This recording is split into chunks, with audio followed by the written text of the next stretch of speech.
welcome back to the StackCast. Here for episode 14, we have Joel Valenzuela, an exclusive crypto user and educator. Why don't you go ahead and introduce yourself, Joel? Yeah, hey everyone. My name is Joel. I've been using crypto for about 10 years or so, exclusively for about 8 years. And I'm kind of an educator and podcaster and have been just professionally involved with the space full time since then. But so most people tend to know me as like the living on crypto guy, even though I've thankfully found out that there's quite a few more these days. And then that is your claim of fame that I'm aware of, but you say kind of educator as well. What is your experience with that? What's your, I guess, claim to fame besides the exclusive crypto using?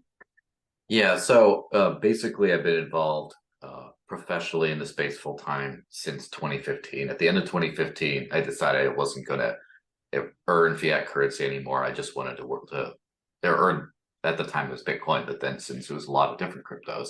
And at that point, and still I would say, the way you get paid in that is by working in the actual industry. I mean, like if you're not going to work at a farmer's market and they're probably going to pay you in crypto, like it's not really, unless there's some workarounds for that, but we can get into that later. But so I was a journalist for Cointelegraph for a few years, and then I did a lot of, I guess, marketing and public relations and things like that for the Dash DAO. I had myself and a couple friends started an organization under the Dash Decentralized Autonomous Organization and did that kind of work. And then since 2019, I've had kind of been doing things on my own, been running my own YouTube channel slash library channel slash podcast to educate people about crypto, as well as been doing marketing work and other things like that for a variety of different crypto entities. And so that's just kind of where I'm at. I'm kind of in my quest to do the education or whatever. I kind of have myself as the guinea pig. And so that's sort of why I try to use everything I can to the most I can so I can actually learn real lessons from it and, teach people kind of from firsthand experience. So you are also an independent content creator. That's good to know. Yeah, absolutely. Podcaster. I've done so many podcasts over the years. So that's that's probably why the microphone doesn't sound like a potato. At least I assume it doesn't. And when you say you've done a lot of podcasts over the years, does that mean that you've hosted several of your own, or you've just kind of been a guest on a lot of people's podcasts? Definitely both. Right now, I host a weekly news show called on my I have a channel called Digital Cash Network, and every week I do a live kind of news show, and a couple times a month I do one that's exclusively focuses on Zcash, and then one that exclusively focuses on Dash, and then I also do educational videos kind of in the early week, kind of like a regular non-live, non kind of recorded thing. And so that's what I do mostly for my channel. And then obviously I'm kind of prolific on Twitter mostly, but like social media and big old educational tweet threads. And anytime I mention Bitcoin or the Lightning Network, it gets a ton of engagement. So I do that more than I otherwise might. But yeah, so that's kind of all over the place there. So is it safe to assume that you get paid in, I'm guessing, Dash and Zcash?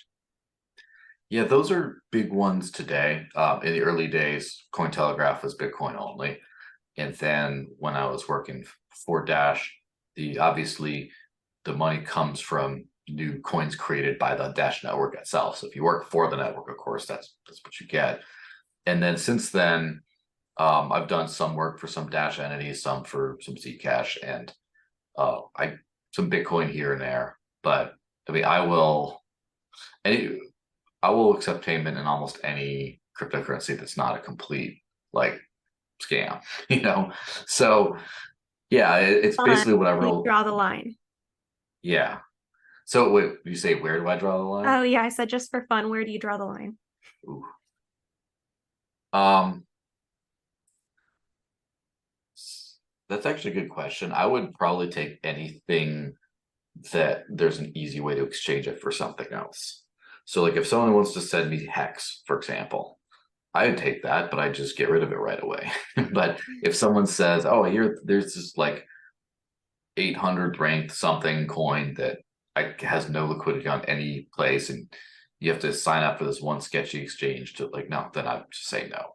But for the most part, anything that would require some sort of identity as far as the funds itself would, that's another thing I'd probably say no. Like if someone wanted to pay me in a metaphorical CBTC that's just like, okay, this is tied here, Oh, then yeah. I'd probably say no to that. But I mean, generally speaking, I have like I prefer whatever UTXO coins, whatever digital cash coins are out there that are, they're cheap to use, that I can actually use places and have some kind of ability to improve your privacy on it. So, do you want to just kind of start from the beginning about how you got interested in cryptocurrency in the first place and what eventually led you to where you are now? Yeah. So I was, for an early age, I was kind of more of like a gold bug because I kind of learned about, got a real education, sort of learned the history of money, learned that at some point, and even in the initial education of that, it wasn't like heavy handed, but I just learned about like how money was created, how it transitioned to precious metals. And then when they talked about paper currency, they kind of glossed over that. Like, well, what happened? Where did the money go? You just now paper? Like, how did that happen? And then, of course, hearing the history of the gold standard and inflation and things like that from a very young age, like I would say my early teens, I was already not a fan of the concept of fiat currency and would try to talk about should go back to the gold standard or whatever, which is, very kind of far off sort of goal for anyone in the modern age. And it was actually sort of Peter Schiff, ironically, who got me into crypto because at the time I heard his company back before he lost his bank, unfortunately. He was offering a gold backed debit card where you could open a account with him and have and just own only gold in your account and just swipe your card and do a conversion process, and there you go. And so for me, a gold backed bank account was like, I can live on the gold standard today. Like, this is awesome. And so I was in the process of trying to figure that out in like 2011, 2012, when I started hearing about this Bitcoin thing. And so at some point I, started talking about and got interested in the technology. Thought, oh, this is great. This could be an alternative to fiat currency, but I didn't understand it very well. And it wasn't until in 2013 I moved to New Hampshire as part of this thing called the Free State Project, which is basically a movement to get as many pro-freedom people as possible into one spot, namely New Hampshire, and just, see what happens there. And on my way over, I stopped with a friend in Chicago, and after we had a pizza for lunch, funny enough, and so he paid me back for the pizza. I paid for the pizza. He paid me for his part in Bitcoin. So my first Bitcoin was pizza Bitcoin, which is kind of the stuff of legend these days, but I had no idea. Yeah, And that then, who was it that that kind of famously it kind of has become almost a meme at this point, spent like mhm, 10 Bitcoin to buy a pizza or something like that. yeah, it Oh, was, I it was, can't remember the exact name. I have a few float around my head. I don't want to say the wrong ones, so I just I know he's won't. known But for it. I just can't think of it. it was 5,000 Bitcoin a piece, and it's two pizzas. So Okay, I was 10,000. way off with the 10. Well, I mean, it is, both are obscene numbers by today's standards. And Yeah. that's kind of been like a rewritten part of history, sort of in the crypto world, because now it's kind of viewed as like, haha, what a loser. But the entire reason we have Bitcoin Pizza Day, and that was a thing for crypto for, basically the entire time I've been involved, maybe not so much in the last couple of years, but still, is to sort of celebrate the fact that this was the first time when this, as they say, touch reality, when this like magic internet money, we're just sending tokens around, that this had real value, showed that it could be used as an alternative to fiat currency. And so kind of the Bitcoin Pizza Day tradition is to keep it alive and keep doing it and kind of advance that, and it's like this has value because we can use it. And unfortunately, there's been some narratives of like regression on that, of like don't even use it. And if there had been no Bitcoin Pizza Day, there would be no $30,000 a coin, 69,420 a coin, or whatever it was. There would be nowhere near any of that without people kind of doing this to begin with. True. And then I wanted to kind of backtrack, if it's all right, to the New Hampshire thing. I was Yeah. bookmarking this mentally. Can you kind of elaborate a little bit on this kind of migration to New Hampshire? That's fascinating. Yeah. So this is it's one of those reasons why I'm really optimistic about the future, despite being a pro freedom person in a very uncertain freedom climate in the world today, is because I see people try all kinds of interesting new things, like, for example, crypto. And I'm seeing like a lot of hope for that kind of stuff. So somewhere in the early 2000s, Jason Sorens, for his doctoral thesis, wrote some paper about something called the Free State Project, which basically the idea was uh, we have all kinds of different political ideologies. Mostly, at least in the US, it's kind of like a left versus right. Neither side really believes in freedom. Either both sides have little token lip services here and there for social or economic, but no one really pays attention.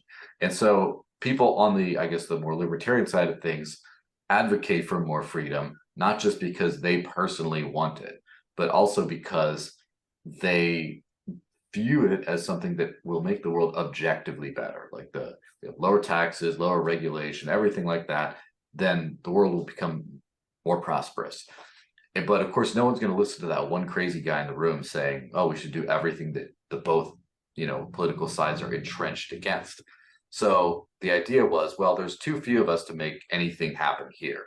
What if a bunch of pro-liberty people moved to one relatively small population state and then just kind of concentrated there, like a libertarian concentration strategy? And then the original idea of the paper was, and then become active in the explicitly political system, vote, and basically get libertarian candidates and elected and ideals enacted in legislation, and just then compare it with the rest of the world, for in this case the US, the rest of the US states, and see how the freest state would then perform better than others, and then have a domino effect. Hopefully one state is a proving ground for how these ideas can work, and then the rest can happen. So that's kind of like the basic thesis. Okay, that actually makes a lot of sense. Yeah, it's so a few years later, I'm not kind of fuzzy with the dates, but an actual nonprofit organization called the Free State Project was formed, and they were selecting different potential states to kind of try this in. And I think the two finalists were Wyoming and New Hampshire. And New Hampshire got selected because, I mean, I can't remember how many people Wyoming has, but it's just a relatively small population It's one state, a of the few hundred. smallest population states. Yeah. Yeah, it's like a few 100,000, and New Hampshire's like 1.5 million today. It's also pretty low on the list. But also, I think New Hampshire won out because it's really close to, population centers. It's right by the ocean. It's very geographically condensed. So, for example, it takes about under 2 hours by car to drive east to west from one side of the state to the other. And so that also has, a national border with Canada, and just a lot of things that just kind of pushed it over the edge. And the biggest thing that pushed it over the edge was it's already known as the live free or die state. Every single state license plate says live free or die on it. It That's has it. it has just an old freedom tradition that comes back to before the United States even existed. And so it's not so much like you're just moving in as like an invasive species or whatever. It's like you're kind of coming home. And so that's kind of how it ended up turning out.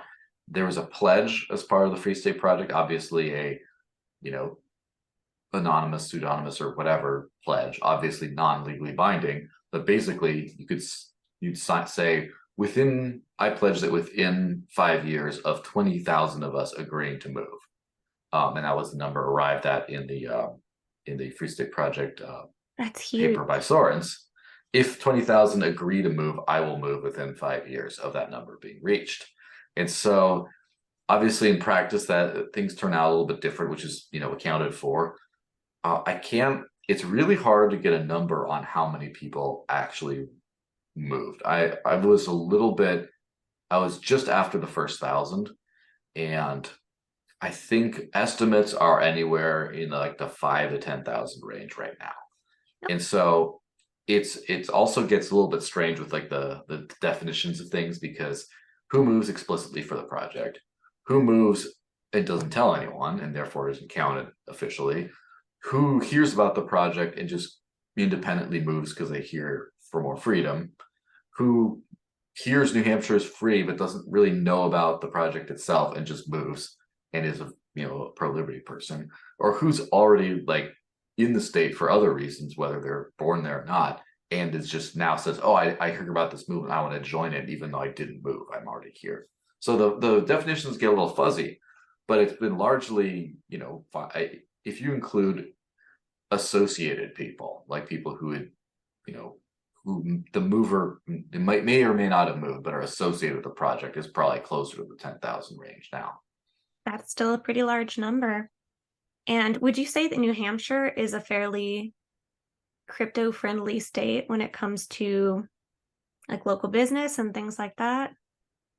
Yes, I would say it's probably the most, if not close, it just maybe close to the most crypto-friendly jurisdictions in the whole U.S. at least.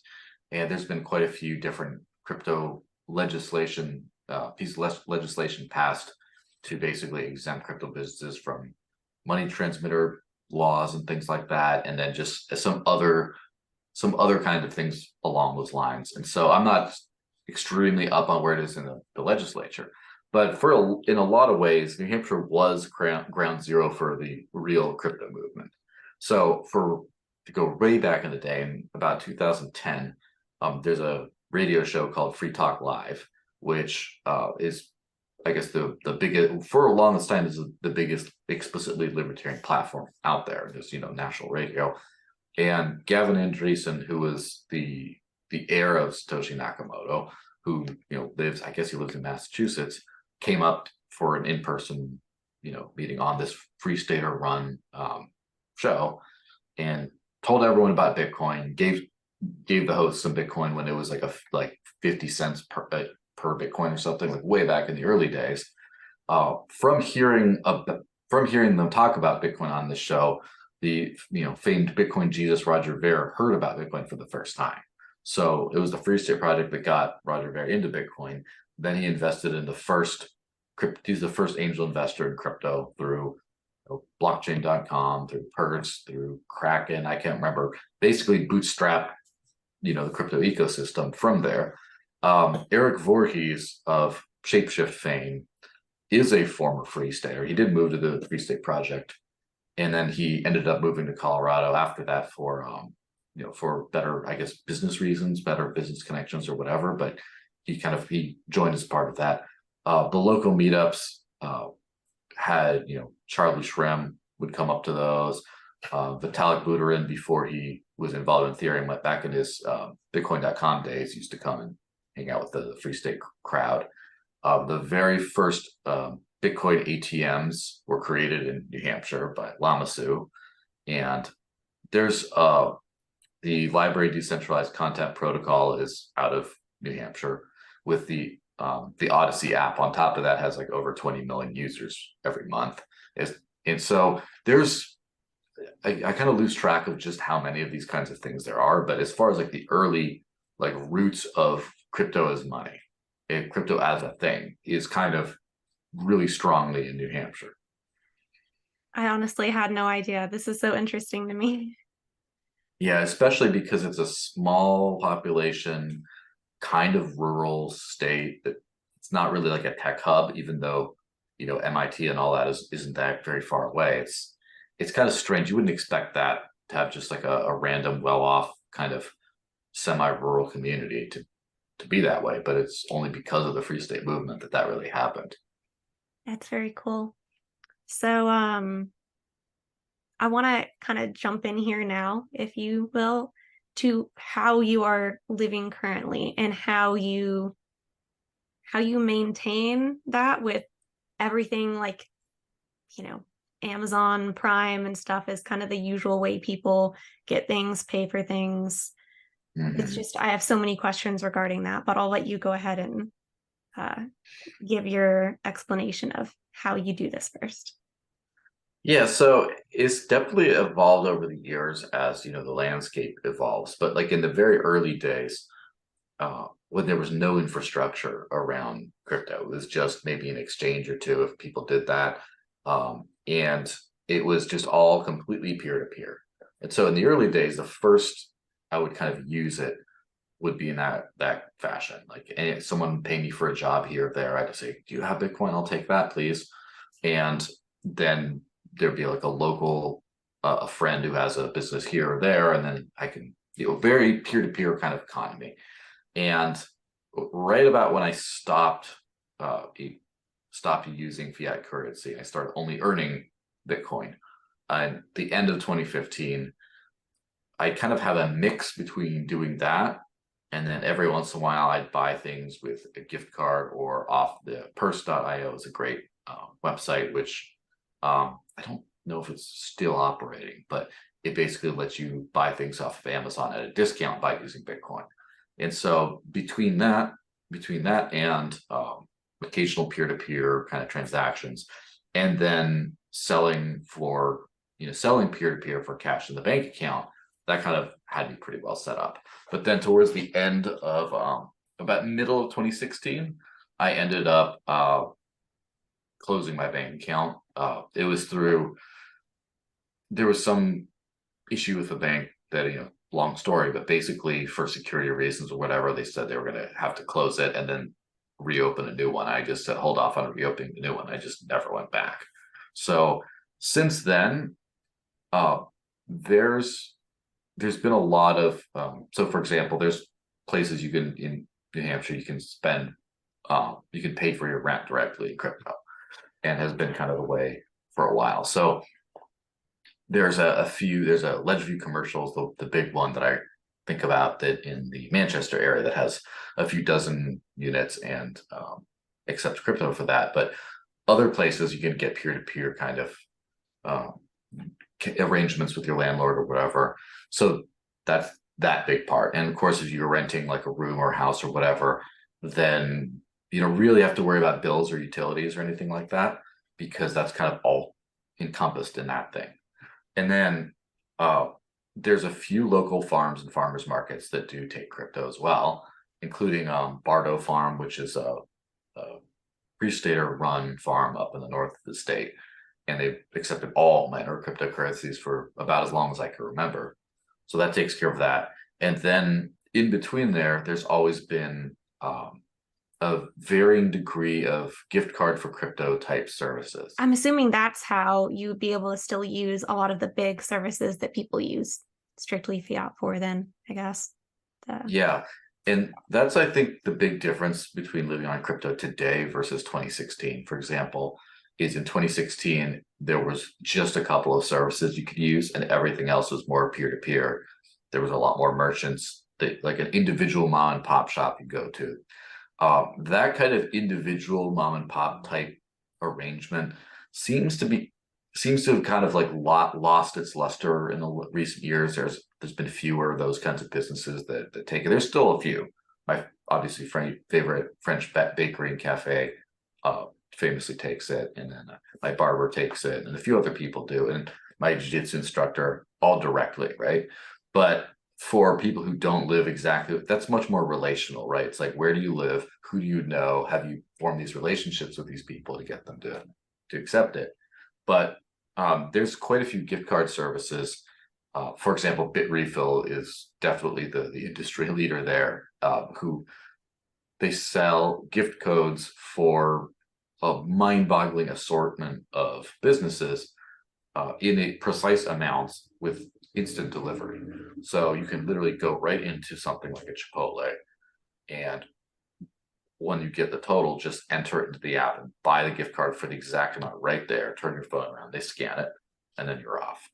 And there's another app that does very similar things called Flexa. That's not a gift card related thing, but it's very, very kind of similar. There's a few of these go-betweens that basically allow you to do almost anything.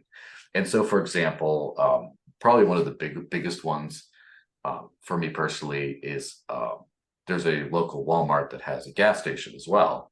And so I can buy Walmart gift codes, put it into the Walmart app, use a little QR code scanner with Walmart Pay, and just buy anything in Walmart, including fill up the car at the gas pump. So just that one little piece has just like a massive effect. Definitely. Yeah. So there's a few other things, and in the last over the course of this year mostly, I've been sort of trying to explore how to make this less of a weird, sketchy thing for weird, sketchy people, and show how it can be done for more, I guess mainstream kind of a thing. And so I started an official LLC, like a business entity through which to do everything. So I can have that kind of, in a very like above board, by the books kind of a way to show other people who live that way that they can do that. And in that category, there's a new service that I'm a big fan of in the US. There's other ones that are, Europe seems to have a lot more of these kinds of services than the US, but there's finally a good one in the US called Spritz. And Spritz basically lets you pay every single bill with crypto, like your mortgage, your credit cards, your everything. And it all And goes through so, them. One service. yes, yes. And so they have a couple of different, I don't have a referral code, by the way, before you even ask, but you can either have them discover all bills that are in your name, like out there, or you can manually add whatever bills you have. And then when it comes to it, you just pay them individually. You don't have to preload or have a balance with them. You just pay it as if you're paying the bill directly. And so, in addition to just making that like an easier interface than having to just go individually pay all these different spots, having just one thing, I can just tell the average person, hey, you want to live entirely off of crypto? Sign up for this one service. You can pay all your bills, and they have a prepaid debit card that you can load with crypto at any point. And then just one app, you can just do everything. Of course, we're getting against, the cypherpunk ideals a little bit in that it is a KYC services and you do have to prove your identity to use it, just like the bills you pay are tied to your identity, I assume. There's a degree of centralization there. Yeah, for sure. Yeah. Everything Yeah, on definitely. one hub. I mean, at the same time, so the way I think of that is you have a bank account. All your funds are centralized in this one entity that can just revoke it at any time. All your money is gone, right? And instead of, if you can just not have a bank account and self-custody all your own crypto, and then you pay all your bills through this one entity, the worst that can happen if that entity goes away is you lose the ability to pay all your bills through that entity then, but you don't lose all your money. You can still use all your money. You still have it. You can then go, hey, like your landlord, hey, I knew you used to pay it this way. My provider got cut out. Do you want to add the ability to take this manually? You could do that. Or you can say, oh, I'm going to sign up for a different crypto card and like do it that way. Or at least you have that kind of sovereignty that you didn't have with like the bank account. It's so I think it's a fantastic step to just let people take that plunge, because once you can just pay for everything, then all of a sudden it becomes easy to actually kind of do that. It's not like, well, I'm just going to hold a little bit of crypto for my coffee budget. I'm going to just find places I can spend coffee, and then eventually it just becomes too much of a hassle. You just start using your card everywhere. But if there's something like this that allows you to spend the most important things, even if you keep a small amount in a bank account for just regular purchases, but then knock out your bills with crypto, now all of a sudden you can start peeking your head further outside of like the fiat world and just be like, oh, what if I can do this? What if I can do that? And then, it just kind of snowballs from there.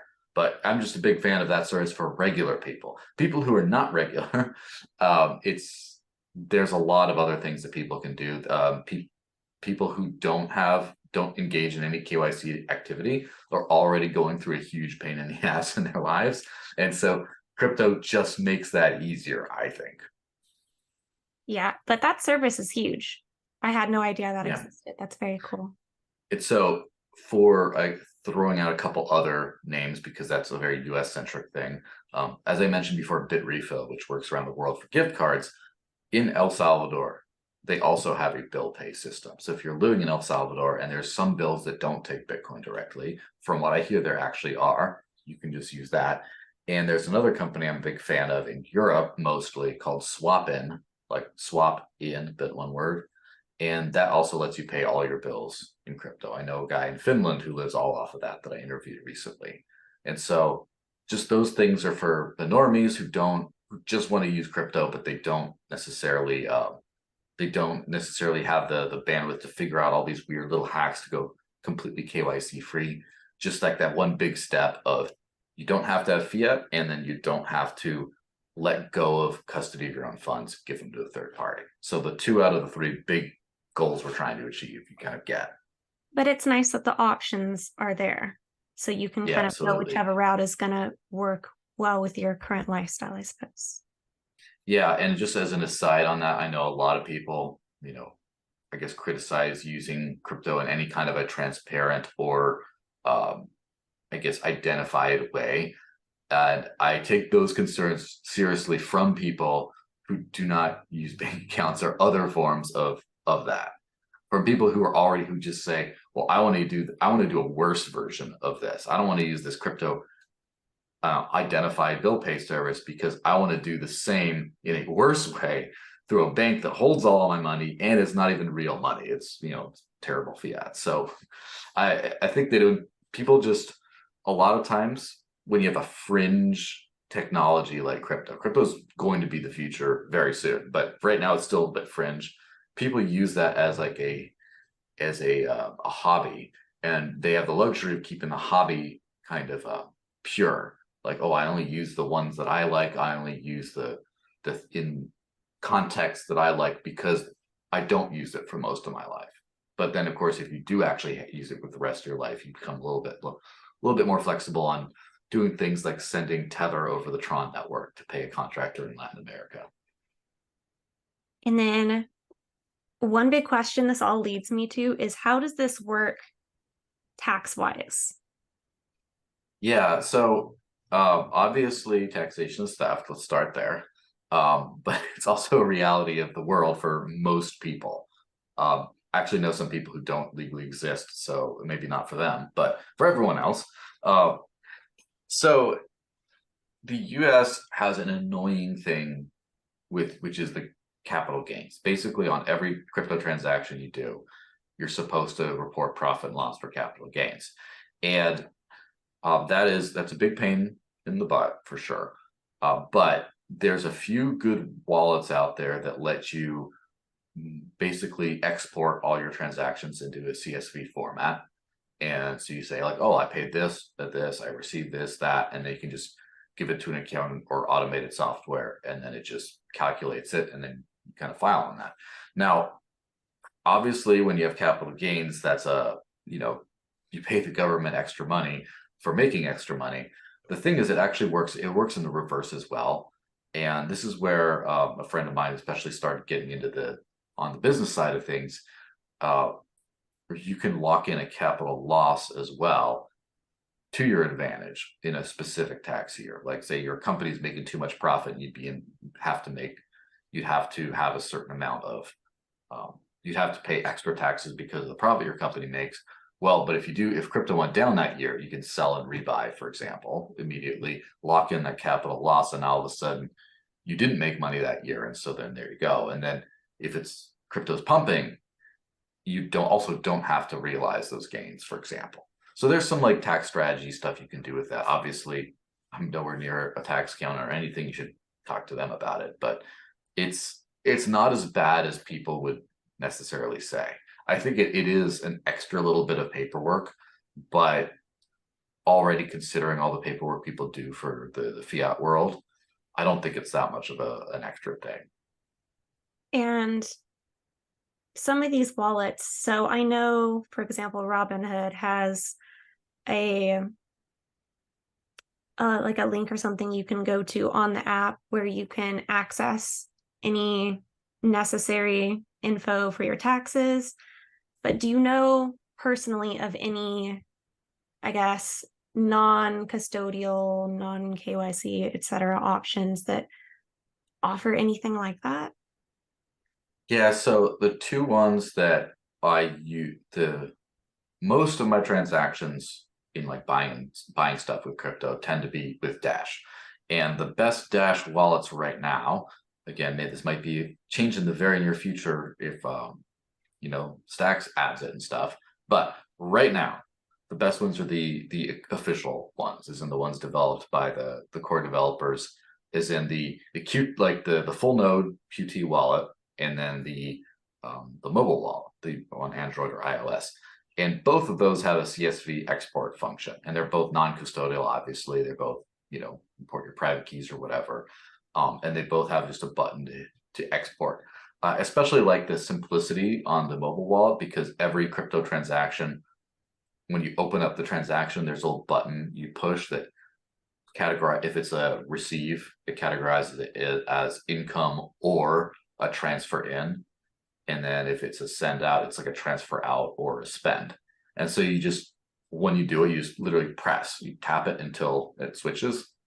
And then it's all categorized. You just hit the export. And so now you say, oh, this is when I transferred in from whatever else.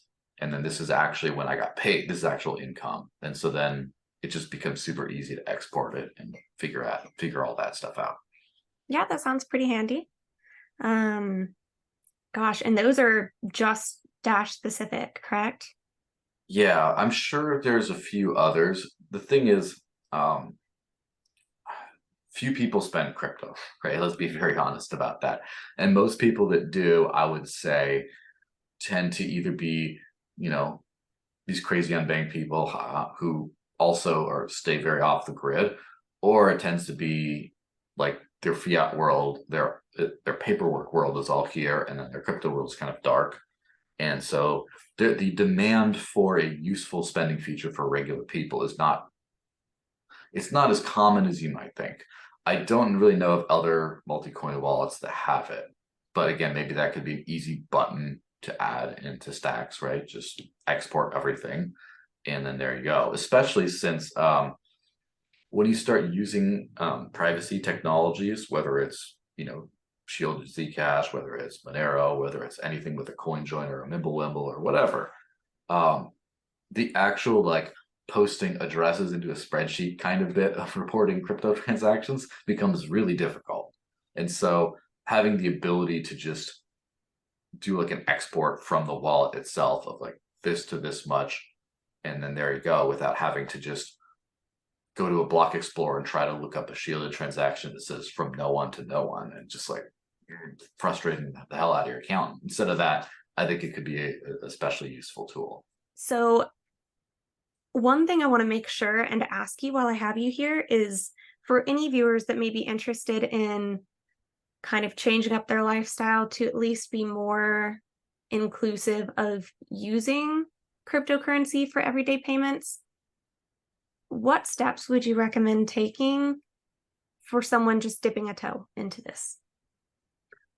Yeah, so the first step I would say is you find one thing you can pay with crypto.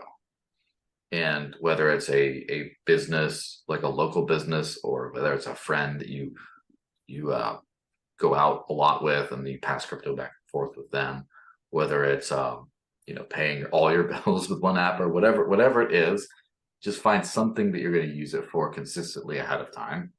And then obviously you need to get a wallet of some kind, and then you have to get some crypto somewhere. And usually that means signing up for an exchange. Something like Coinbase works fine in the US. Obviously, Kraken works well too. There's all kinds of different ones that kind of let you do that. And so that's just basically it. Just get if you are, trying it out, maybe have a consistent buy, like buy a certain amount. And all this stuff is kind of unfamiliar to me because I don't think I've ever bought crypto. I've only ever been paid in it over the years. And so it's kind of a little, I never had to go through this exact experience. But if you have, like, let's just say, oh, I'm gonna spend like $500 a month or something buying crypto. And then you just do that consistently, and then you spend it like right away, maybe not right away, have some left over, just kind of play around with it, just keep doing that, and to make it kind of normal. And then you just sort of add new things and sort of figure out how.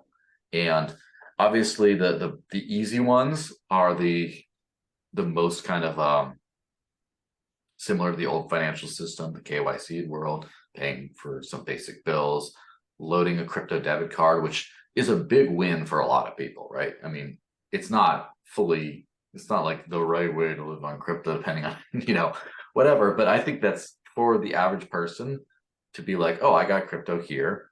I can send it, and then now I can spend it. It's basically like sending it to my bank, but it's not a bank, it's a reloadable card, whatever.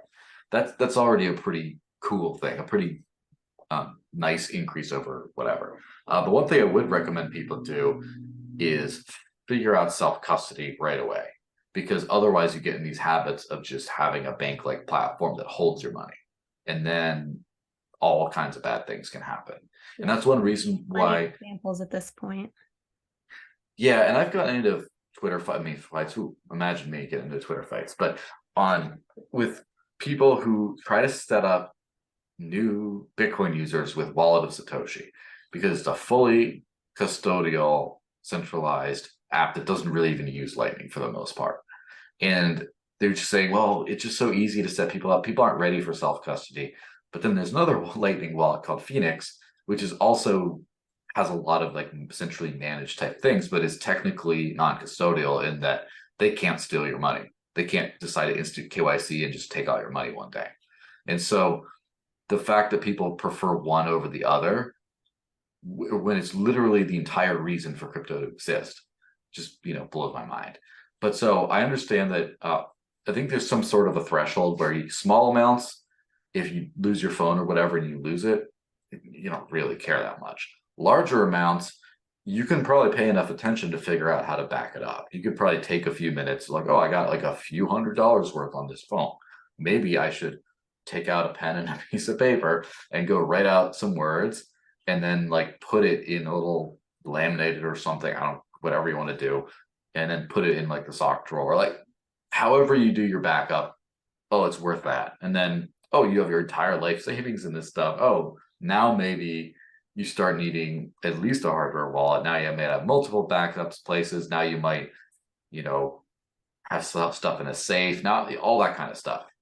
And so, but I guess the point is, there's no threshold, I think, that's too small for self-custody. And there's I might lose my phone and then I lose this money threshold is like super small. But then I think you should really go in that direction soon, because then that's when you're actually using crypto, when you actually can control it and hold it, at least the most of it. So that's kind of the progression I do. And then the other thing I would honestly find, first of all, today is one of the worst times to be a maximalist of any coin, because it is so annoying and hard to just live on crypto fully if you just use one coin. Now, sometimes you can use one for many things, but then you start kind of, if you have like one with like one or two that are a backup, I think that's better. That's that, like, oh, I can't spend Dash here, I'm going to use Litecoin because this place takes it and the other it doesn't, the other one. Already so much better. But then I guess finally I would say, obviously this is something that you have to be interested in. To a certain extent, you're just practicing being ready for the apocalypse in a certain way, being ready for the fiat apocalypse or whatever, but find ways in which it's interesting to you. So like, for example, if people don't just want to use crypto and they don't really care how, okay, sign up for something like Spritz, pay all your bills, get a prepaid card, experiment with that, and then move all the way in. You're fine. But some people might not like that. They might enjoy the privacy angle. And so in that case, okay, well, why don't you try these specific coins, find out about the privacy functions or the best ways of using those, find out ways you can use it, like play your little game of like avoiding KYC. And if it keeps you motivated to use the stuff, that's much more than like, well, it's easier to do it this way, but you're not going to use it at all if you don't care. So find a way you care to use it and just kind of go down that rabbit hole. And how do you think you might help alleviate people's fears regarding price changes, regarding moving things over to Bitcoin or Dash or whatever, and then, something happening in the world and then their savings are plummeting? Yeah, so that's something that's if it's a consistent, if you have a consistent income, for example, or consistent buying, or dollar cost averaging, whatever they call it, then it's not too bad because you buy at some levels, you spend at some levels. It's not like you buy it and it goes down 60% and you just held the entire time and then sell it, have to sell at the bottom. It's just like, okay, we're dealing a few percent a day of fluctuation between buying or being paid in it and then spending it. So already that kind of helps it out a lot. And if you're not entirely on crypto, if you're just like, I have about like 10% of my income, with 10% of my paycheck, I put it in crypto every month. And then I buy and sell things with it like right away. And it's just like a part of my life. It's nowhere near as bad, especially if you can loss harvest on that and just be like, okay, I didn't make as much money. I lost some money in crypto, but I was going to pay that in taxes anyway. Now the government doesn't get it. Yay. So there's always that. When you're entirely on it, that becomes a little more, I guess, tricky. There are, and it's also the spot where there's no real good 100% good solution for it, because I would be like, knowing what I know now, I would be terrified to have fiat currency in a bank account. Just the fact that we could hit hyperinflation at any moment with a lot of major currencies, the fact that it's not in your control, the fact that it's a fractional reserve, so the bank, it's not even a fractional reserve, it's a no reserve kind of thing. So the bank probably doesn't even have your money just out there. I'd be terrified. I don't think that's safe at all. I also understand crypto is volatile. It goes up and down, especially which coin you pick. According to the price charts, most of the ones I like have not done well versus Bitcoin. Bitcoin also, I think, has some very major issues, as much as I like it. Some very major issues that the ball's going to drop at some point. Like, I can't be like, well, it's not my favorite, but at least it's a stable one. It's like, well, for now, but what about the security budget when the halving keeps hitting and there aren't fees to replace that?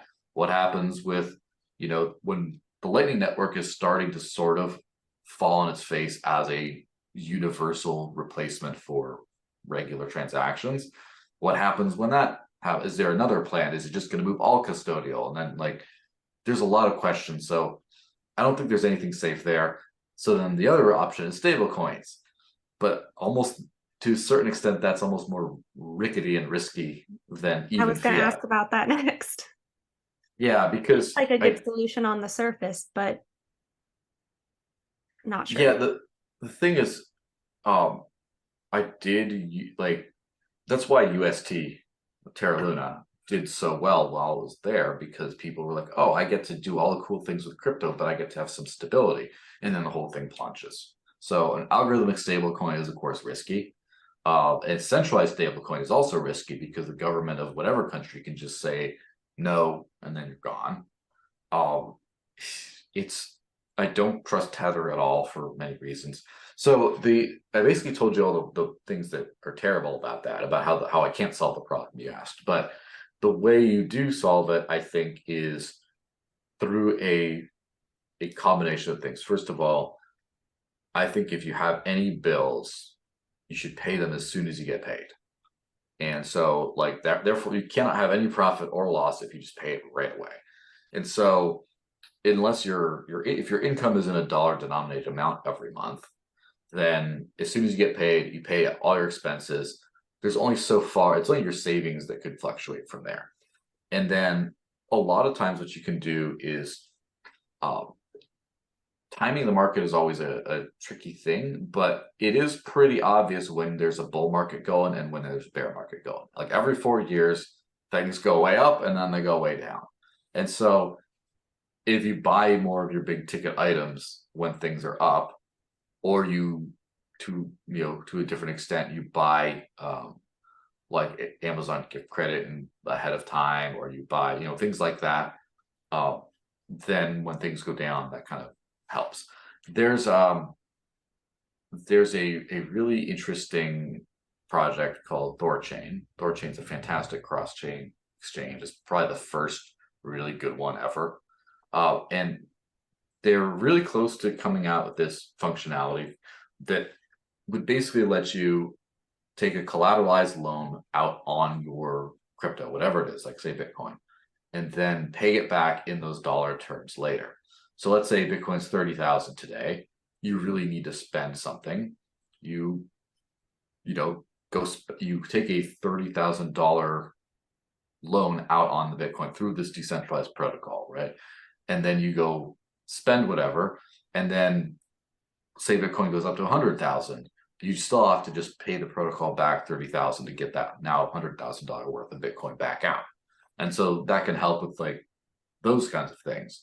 You can also there's different like longing and shorting kind of things in, for example, Bitcoin Cash has this any hedge protocol that lets you kind of lock in a dollar amount for over a certain amount. So like if you don't believe that the price of Bitcoin Cash is going to do very well, you can just say, I want this dollar amount in Bitcoin Cash 2 years from now. And then you'll kind of get that at the end because other people are speculating on the other side, and there you go. So there's a bunch of different little tools you can use when you get like really deep into this whole thing. But generally speaking, if you have enough of a buffer, where you're not like paycheck to paycheck, you just pay all your bills right away, and then spend more when it's high, spend less when it's down. And then of course, you make sure to report profit and loss. And if you have losses, obviously that's good for you for paying less in taxes, etc. That kind of just handles most of it. What we really need though is for everyone to start using crypto, not just crazy people like me. And so then we actually start getting rid of some of this volatility. And I remember at one point, back before Bitcoin started to fill up with the block size wars and all that kind of stuff, Bitcoin was more stable than the British pound during the whole Brexit situation. So there's a period of stability like that before Bitcoin transitioned more into a purely speculative asset, even though people do still use it practically. I think that we can, if we get those transactions up, right, we get people using this and buying and selling for spot, right? You want to just not to speculate on where the price is going to be tomorrow. I think that we can start to fix that problem. So I have a family member, for example, who has been struggling with a lot of, I guess, trust issues around banks with everything kind of going on right now. And,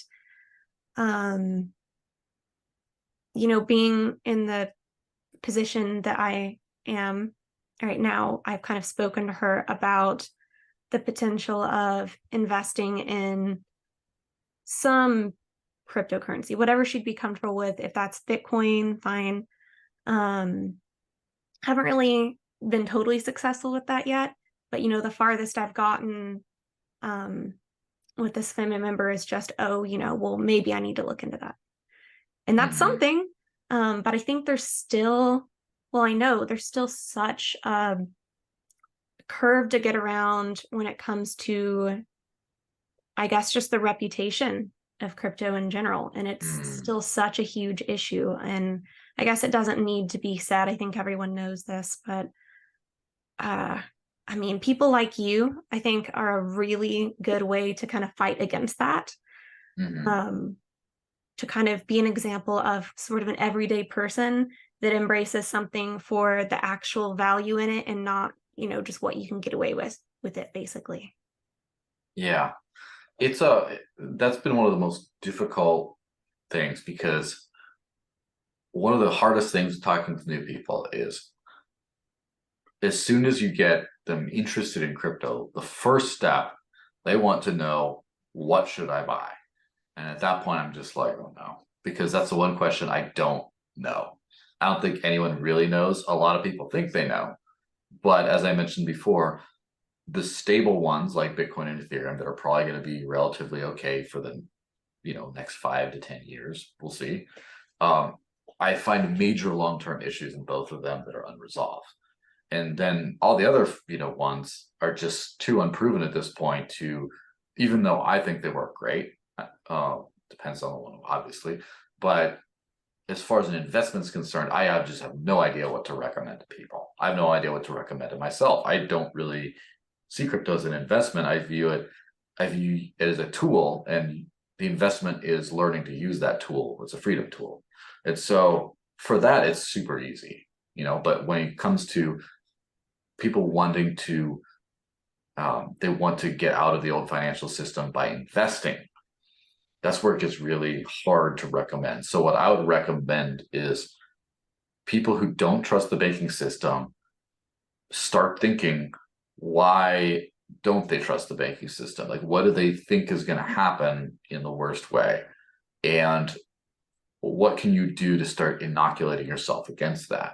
It's just like saying, like some people get scared and then they don't think that they don't think they will be safe with the current situation of crime, for example, in certain states, especially in places like California that have taken a very bad turn recently. And so people like that might be afraid. And it's like, well, what are you afraid of? Okay, well, being attacked and not having police to help me or whatever. It's when you're trying to say, what gun should I buy, for example? That question it's kind of a silly question outside of the context of what do you need it for? Are you going to be, do you need a home defense thing? You're afraid of people breaking into your house. Are you afraid of people attacking you on the street? Like, or it's just like, are you afraid of do you need to hunt in case there's a catastrophe and you can't have access to food?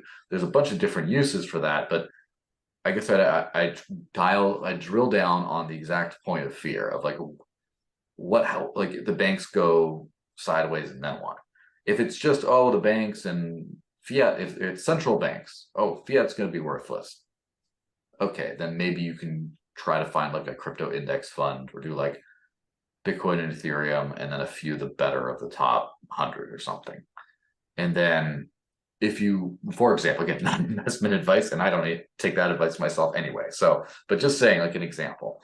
And then if you're worried about not having access to your money, like it's in the bank, but the bank won't let you have it.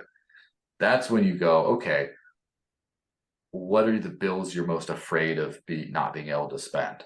That's when you learn how to buy them, spend crypto on those.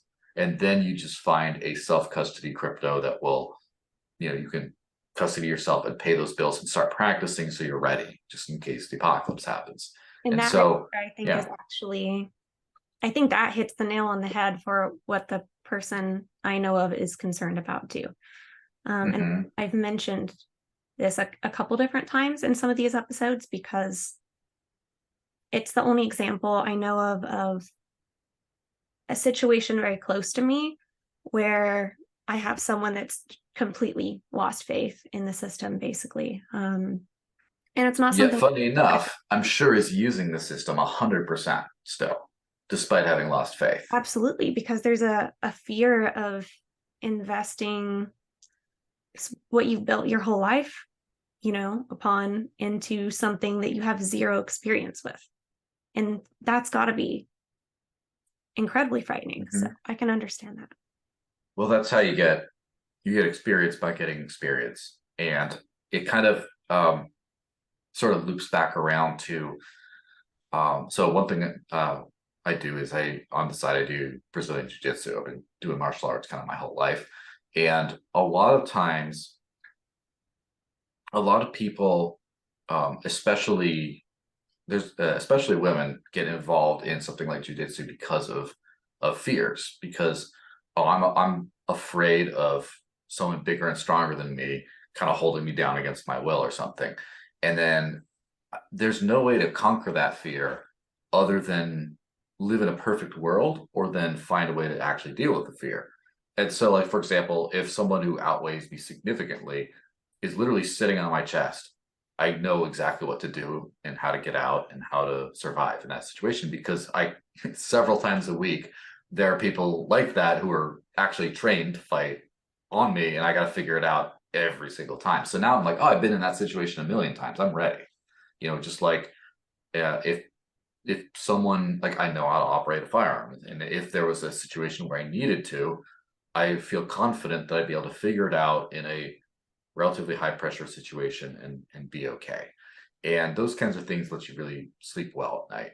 And so, for example, if the banking system collapses, first of all, I think there'd be some very far-reaching consequences that would also affect a lot of the crypto world as well. It's not, too utopian here, but I know exactly. Like, let's just say I got personally debanked. Well, I'm already there, so like, what do I have to worry about? But it's like if someone says I have seen this happen to people that I know who are also very into crypto, but do have a bank account and they use their crypto a lot and then they get their bank account shut down for some reason, like they're dealing with too much, they're using it for crypto and the bank that like they're using it for their Coinbase account and the bank doesn't like that and they shut it down and they just sort of shrug like, I guess bye bye bank.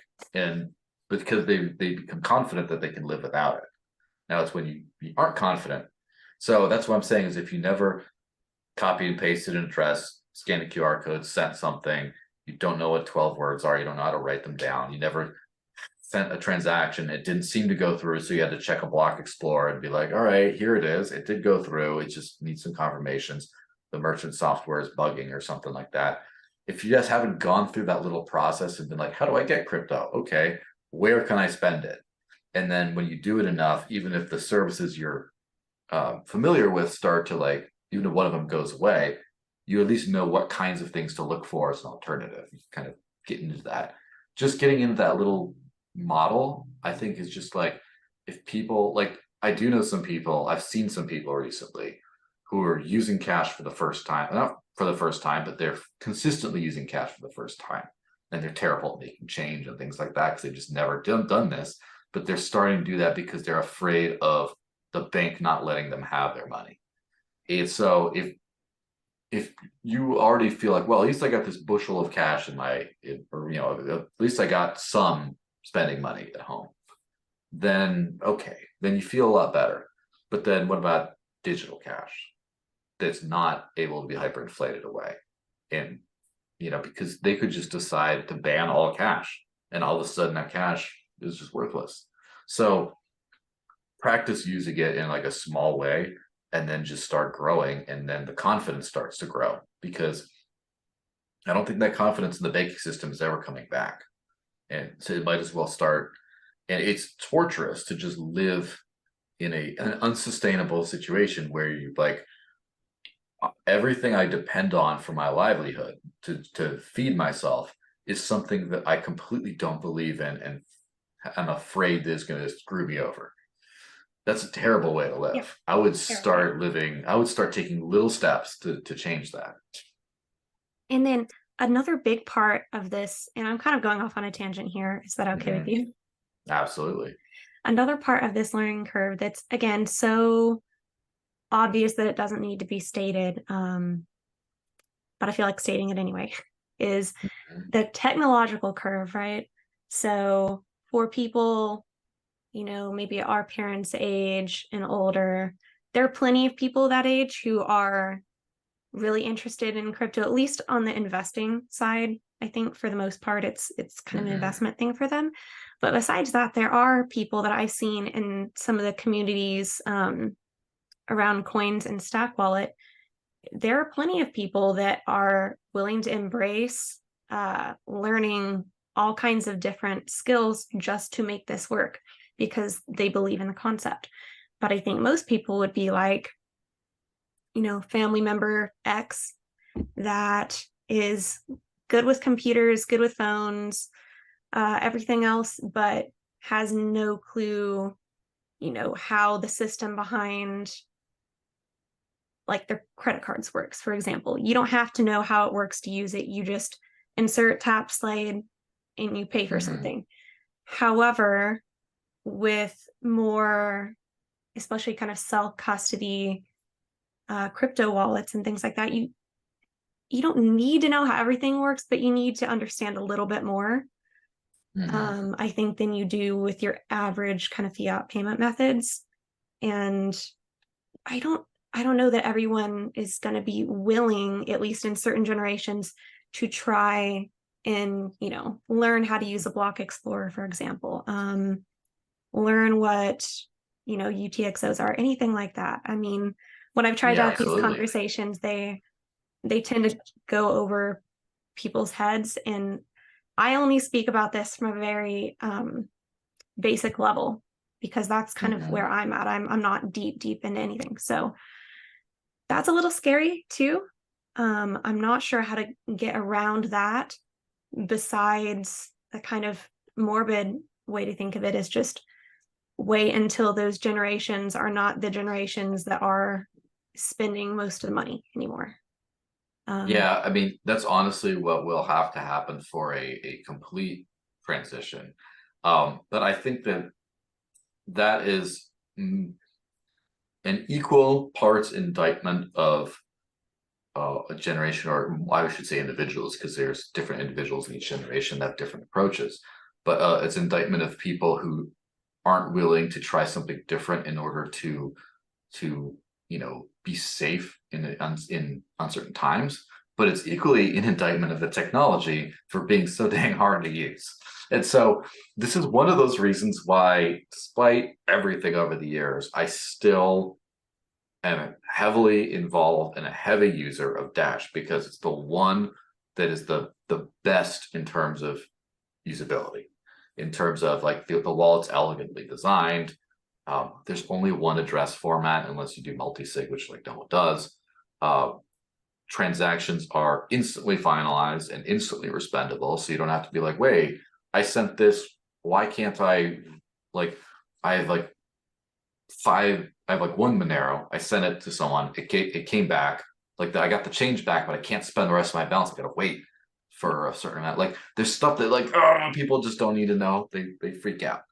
And also probably one of the biggest, I would say, missed opportunities, because I'll touch on why it's a miss, but there was this Dash upgrade called Evolution, which is finally being activated bit by bit this year, but was promised for a very long time to add usernames and contact lists in a very human readable kind of way at the protocol level. So it's not, you get that Venmo experience without having Venmo control your money. And I've used this kind of thing on testnet before, and it is something where I could just, at Granny and just send at Granny, just have your contacts just like in your phone and send money between them and just like never see one of those ugly addresses ever again. And I mean, I think that it's been a little bit, it's been a little bit of, I guess, disillusionment that it's taken the Dash project so long to get something like this, like production ready out the door. But it's at the same time, it's also even more disillusioning for the rest of the crypto space that just no one else has done this. There's some various username schemes. There's like registered ENS domain for a whole bunch of money, and then like it just spits out a static address, and there's no contact lists, and not all the wallets. Just there's just nothing that works like that at the protocol level that's trust minimized or trustless. And when that's when that gets solved, it's still looking like Dash might be the first one to do it. But even if it's not the last one, even if there's something better that comes in the future, once that happens, so we get an actual social payments experience where I can connect with you just without sharing like government IDs. And I don't have to copy and paste on like Signal, send like, hey, pay me back, copy and paste this address, and then when we don't have to do that anymore, then we can start criticizing the older people for just not wanting to even try. and we do have, QR code payments and stuff like that that make that a lot easier, especially for tipping and stuff like that. So it's a start. And it makes me wonder, I am so not up on like the high level technical side of things, but we have things like on-chain notes and stuff like that. Could there be a way to have a username type of thing that's kind of translated from that? I don't know. It's an interesting thought though. Yeah. Well, definitely, there's a bunch of different ways. So like one thing I'm a big fan of when I use Zcash is there's an encrypted memo field that lets you just put a little memo in there. And so, like for example, that's great for accounting because in my little Zcash wallet, it's like compensation for this. It just says it in there. Or when I pay to this, I say what it is there. It's all on the blockchain, but because it's encrypted, it's not, the whole world can't see it. So So that's it already could be saved to a wallet on a device or anything like that. yeah, it's on the blockchain itself, but because it's shielded with zero knowledge proofs, it's no one can read it unless you are the one with you know you're the one who sent it actually. It's associated with your keys, or you're the one who received it from someone else. And so that makes it a lot better. And then just the username system, it's one of those hilarious, it's one of those, it's kind of funny how it sounds so easy, but it's so hard. It's so hard to do it right. Like, where's the data stored? Is the data stored, like, is it stored in some spot? Who controls the naming service? Like, who gets what username? How can you access it? Can you have any privacy with that? Where it's not just says this username is this person, so now you just can see everyone's transact. Like, all those problems make me understand why it's taken so long to make something that's good. But That's I a good think we're point. close. There's usually some kind of central database of usernames so that you can keep track of what's been used already and what hasn't. Mhm. I hadn't considered that until you just said it now. But yeah, it makes total sense. When you break things down, there's a lot more to something as simple as just having usernames in Yeah. app, in a, you know, I guess on chain somehow. Yeah, it's been attempted a bunch of different ways, and I probably deeper in this than most people just because of virtue of trying to get something actually usable. But like for example, an ENS type thing in like or unstoppable domains or any of those kinds of like Ethereum smart contract type deals, you just put them in the address field and it spits out a static address. Now, if it's any kind of something like Ethereum or Bitcoin or anything, then you just go into a block explorer and see literally everyone's transaction history right there. This is just a nightmare. Obviously, if you have a shielded address with something like, say, Zcash that has like it's completely shielded, so you can't put it in the block explorer and see all that stuff. Already way better.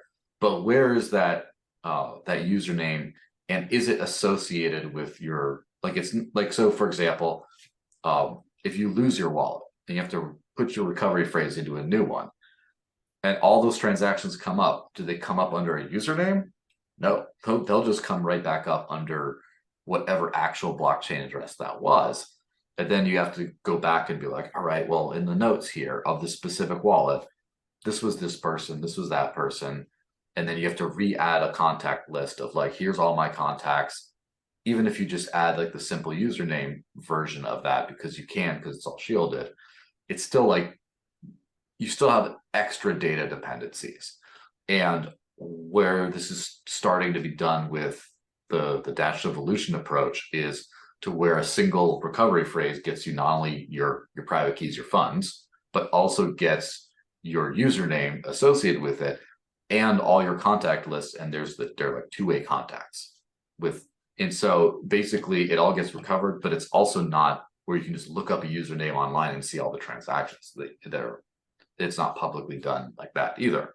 So it's like this holy grail of things that it's taken a long time to figure out, and it probably won't be perfect at launch either. But it's like it's these kinds of things that make these are the hurdles we have to get over. Just like I cannot believe it's 2023 and some people still don't have instant transactions. Like you just man, it's fine. Wait for it. Like, are you trusting zero confirmation for everything? Okay, have you not solved it? Like, there's a lot of projects that have, but I do think the space needs to, as a whole, get serious on: is this going to be the money of the future, or is it going to be the money of the present? I think it needs to be the money of the present. And you mentioned earlier that you tweet quite a bit about Lightning Network related things. Mm-hmm. Kind of jumping from what you were just saying about more instant transactions. What are your thoughts on that? I haven't gone through your Twitter, so I wouldn't know yet. Yeah, I have one of the more nuanced, I guess, perspectives on Lightning, which sounds like a pat on the back, but it's not. In a purely technological context, I think that it's a very fascinating technology. For specific use cases, I think it could be really interesting. So, for example, on a social media network, where every time you press like, you just zap someone over some sats or whatever, and it goes back and forth, and so you don't clog up an entire blockchain by just shit posting on Twitter or whatever. It makes a ton of sense in that context. And for using Bitcoin for digital cash type purposes, a lot of the Lightning wallets, some Lightning wallets do make it a lot more useful. All that being said, I don't think it's a substitute for. It's a nightmare as far as a substitute for just using Bitcoin. And I ran a Lightning node that was awful. I tried a bunch of different things. That's awful. The one thing that works, in my opinion, is this wallet called Phoenix, which is technically non-custodial in that you can hold on to your own funds and the company can't steal from you. But it's hardwired into one node, which is like a big liquidity hub, like a bank almost. And all the money goes in and out through there. They have one channel to you. It's what in the early days they called the hub and spoke type model, where instead of like a super interconnected little thing, which is how they promised Lightning would work, but it works less efficiently the more decentralized it is. The more large hubs there are with predictable paths between fewer users, the easier it all works. And so that's kind of how Phoenix works, in that you could just send to anyone else pretty easily. You got one channel to deal with. They do everything for you. But like as a whole, I think that Lightning has been sort of they're trying to shoehorn in the digital cash use case into Lightning. It just did not work, and increasingly starting to see that bubble up, that people are admitting it just did not work. And so now they're just kind of saying, well, just use a custodial solution, and just says Lightning. They're just kind of, and there's a big push against self-custody in the Bitcoin world today, which is just mind-blowing to me. But it's only because of, I would say, I wouldn't say the failure of Lightning, but their failure at getting Lightning to just replace regular transactions. So Lightning is, as I like to say, is it instant? I guess yes, but you have to preload it with real Bitcoin first, so that makes it not instant. And they have these transaction per second charts for Lightning. Well, you have like 80,000 per second or whatever. But the anyone to anyone, like any amount, like I could send any amount I possess to anyone in the network. The TPS is 0 for Lightning. I can send to just some people in just certain amounts, and that changes constantly based on the activity. It's not like you give me an address, throw me a Monero address, I can go send it, and then anyone in the world, any amount I possess, it happens. It's very much more restricted in that way. So yeah, not super bullish on Lightning long term as far as a regular payments substitute. Well, it's been probably about an hour and a half now of actual filming time. So it might be, we can go as long as we want if there's something else that you want to cover. But if there's nothing else that you think is important to kind of throw out there, I'll probably wrap up here fairly soon. Is there anything else? I'll just throw out one more level to the rabbit hole. Privacy is extremely important.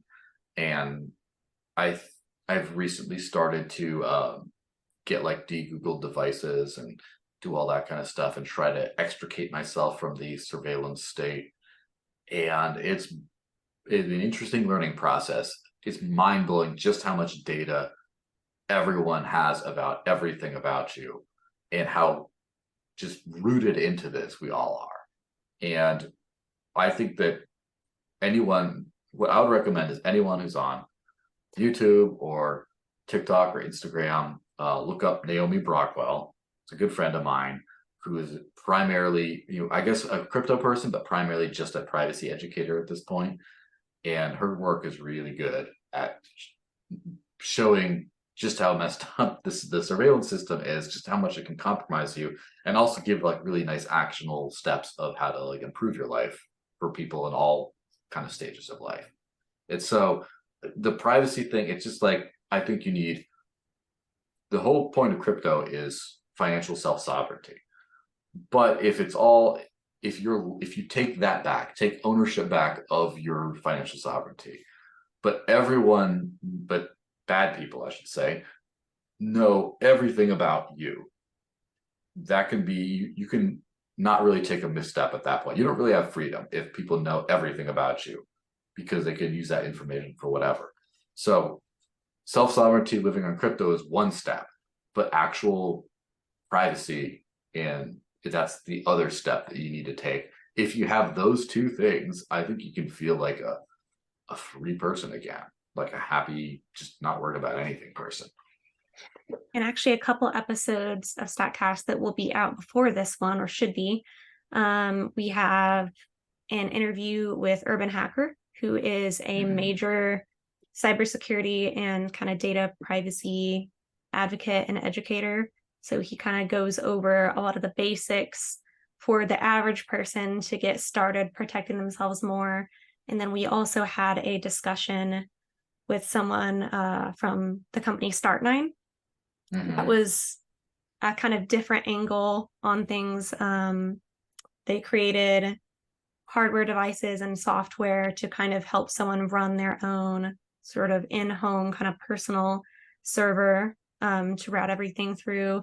So just if this is a topic anyone's interested in, definitely make sure and go check out those as well, for a couple different angles on the topic, but definitely a lot to cover there for sure. Nothing we would even have time to probably dive too deep into right now, but always good to mention. Yeah, and that's one reason I like to throw Naomi a shout out, is because her, especially her short form like TikTok type stuff. I mean, who can't stomach like a 35-second skit, entertaining skit that just teaches you like a new thing about privacy? Like, you got to go down to the attention span that people are at.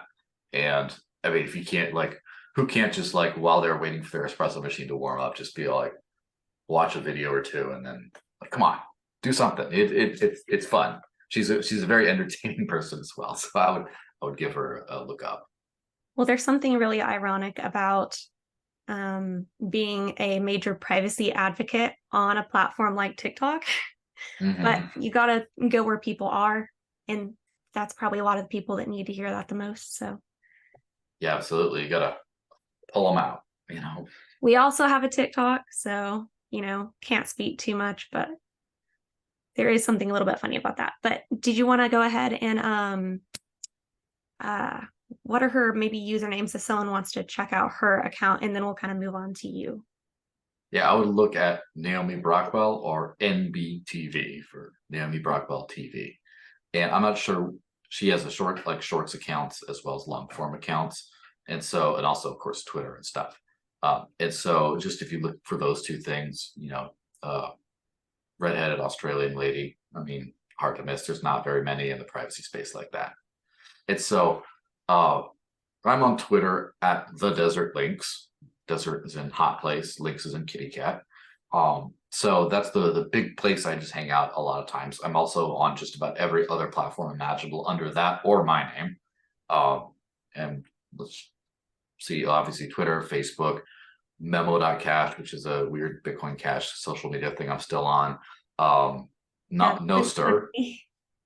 Yeah, of course I'm on Nostr, which is, I'm on Gab, I'm on Mastodon, I'm on, MeWe, Minds, like all this stuff. I'm just everywhere. We have like 10 different accounts like that too, so I get it. Yes. And the same username across all these platforms. Yes, either that or my real name. And Also, my channel is called Digital Cash Network, as in digital cash. It's like a network on that. And it's on YouTube, Odyssey, like Spotify, all the audio podcasts, but also have like an Instagram and TikTok and stuff for that. So just those two, that's a good place to follow everything. Everyone remember to start trying to live on crypto, even if it's a 5%. Your phone is definitely spying on you too, so take care of that and do like small actionable steps and make it fun. And before you know it, all these fears go away. You can just sleep well at night. Awesome. Well, thank you for spending so much time with us here today. We'll go ahead and wrap things up here, but it's been really good. I learned a lot. So we definitely have some good information here for sure. Absolutely. Thanks everyone for watching, and thanks for having me. All right, and we will see you guys next week for episode 15 of the StackCast. Thanks for watching.